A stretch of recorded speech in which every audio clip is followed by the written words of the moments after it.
Hello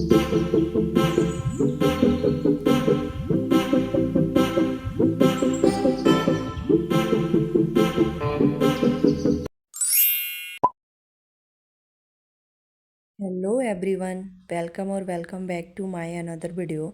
सो guys, इस video में हम बात करने वाले हैं टॉप 5 एल्टीग्रेड मिस्टेक्स ड्यूरिंग प्रिपरेशन जो हमें अवॉइड करनी चाहिए ताकि हमारा एग्ज़ाम फर्स्ट अटैम्प्ट में ही क्लियर हो जाए। सो आज सुबह मैं जल्दी उठ गई थी अराउंड 5 o'clock। फ्रेशन अप होकर उसके बाद मैंने ब्रेकफास्ट किया और उसके बाद मैं पढ़ने बैठ गई थी। सो जो लोग मेरे स्टडी ब्लॉग्स देखते हैं उन्हें पता होगा कि जो भी मेरे प्रीवियस लेक्चर के नोट्स होते हैं मैं उन्हें सबसे पहले रिवाइज़ करती हूँ, उसके बाद ही मैं सारे लेक्चर्स लेती हूँ। आज सबसे पहले मैंने जीएस रिवाइज़ करी थी एंड उसके बाद फिर मैंने रिवाइज़ करी थी जेनेटिक्स।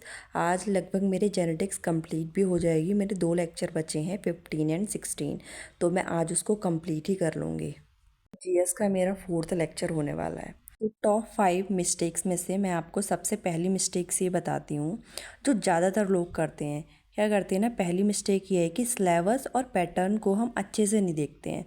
ठीक है, और सबसे बड़ी गलती यही होती है कि हम ना सिलेबस देखते हैं कि क्या सिलेबस है और ना ही पैटर्न देखते हैं, और बस हम पढ़ाई करना शुरू कर देते हैं। और इससे हमें ये पता नहीं होता कि किस सब्जेक्ट में कितने क्वेश्चन आएंगे। इसीलिए सबसे पहले सिलेबस और पैटर्न को अच्छे से देखो, और इससे आपको पता चलेगा कि किस टॉपिक पर कितना फोकस करना है। सेकंड हमारी मिस्टेक्स है जो कि रिवीज़न ना करना। मतलब ये तो सबके साथ ही होता है, मेरे साथ भी यही होता है कि मैं भी रिवीज़न बहुत कम करती हूँ। ठीक है, मन ही नहीं करता हमारा रिवीज़न करने का। लेकिन ये हम सबकी सबसे बड़ी ये गलती होती है कि हम रिवीज़न नहीं करते। हम सब पढ़ तो बहुत कुछ लेते हैं, वीडियोज़ देख लेंगे, लेक्चर्स देख लेंगे, लेकिन हम उसका रिवीज़न ही नहीं करते और फिर उसके बाद हम सब भूल जाते हैं। तो याद रखिए, रिवीज़न ही हमारी असली तैयारी है। इसीलिए हमें हर वीक थोड़ा थोड़ा रिवीजन ज़रूर करना चाहिए ताकि हमें एग्ज़ाम हॉल में सब कुछ याद रहे, वरना हम सब भूल जाएंगे। थर्ड मिस्टेक जो शायद मैंने भी करी थी और बहुत सारे लोग करते भी हैं, वो है कि हम बहुत सारी किताबें पढ़ने का सोचते हैं कि ये भी पढ़ लें वो भी पढ़ लें। या फिर जब हम यूट्यूब पर जाते हैं तो हम देखते हैं अरे ये वाली टीचर बहुत अच्छा पढ़ा रहे हैं, अरे ये वाली मैम बहुत अच्छा पढ़ा रही हैं। तो इससे हमारा क्या होता है ना, हमारा सिर्फ टाइम वेस्ट होता है। और हमें लगता है कि जितनी ज़्यादा किताबें पढ़ेंगे उतना ज़्यादा अच्छा होगा, लेकिन इससे हमें सिर्फ कन्फ्यूज़न होती है। इसीलिए एक टीचर सेलेक्ट करो और उन्हीं पर स्टिक रहो। और या फिर बुक्स में अगर हम देखें तो 1 या 2 बुक्स, बस उन्हीं को बार बार अच्छे से पढ़ना है, और यही हमारी स्मार्ट स्टडी होती है। थर्ड जो हमारी मिस्टेक्स है वो है मॉक टेस्ट ना देना।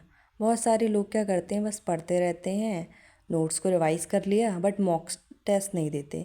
क्यों? क्योंकि कुछ लोग जो होते हैं उन्हें डर लगता है। पहले मुझे भी बहुत डर लगता था कि मैं मॉक टेस्ट दूंगी तो मेरे मार्क्स कम आएंगे, बट ऐसा हमें नहीं करना चाहिए। हम मॉक टेस्ट को सीरियस भी नहीं लेते हैं, बट इट्स इम्पॉर्टेंट क्योंकि हमारा टाइम मैनेजमेंट होता है, इससे स्पीड बढ़ती है, स्ट्रेंथ बढ़ती है और वीकनेस का भी हमें पता चलता है।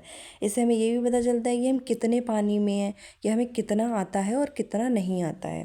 ठीक है, तो जो लोग रेगुलर मॉक टेस्ट देते हैं वही ज़्यादा कॉन्फिडेंट होकर एग्ज़ाम में बैठ पाते हैं। तो इसीलिए हमें हमेशा मॉक टेस्ट देने चाहिए। संडे टू संडे दे लो, अगर आप डेली नहीं दे पा रहे हो तो संडे टू संडे हमें ज़रूर एक मॉक टेस्ट तो देना चाहिए। फिफ्थ एंड लास्ट स्टेप जो कि मिस्टेक सबसे बड़ी है हमारी, not follow time table and बहुत ज़्यादा स्ट्रेस लेना। इससे मेहनत हमारी बेकार हो जाती है और टेंशन में याद ही नहीं रहता और हम सारा भूल जाते हैं। इसीलिए स्टडी का एक स्केड्यूल बनाओ, बीच बीच में ब्रेक लो, and most important be positive.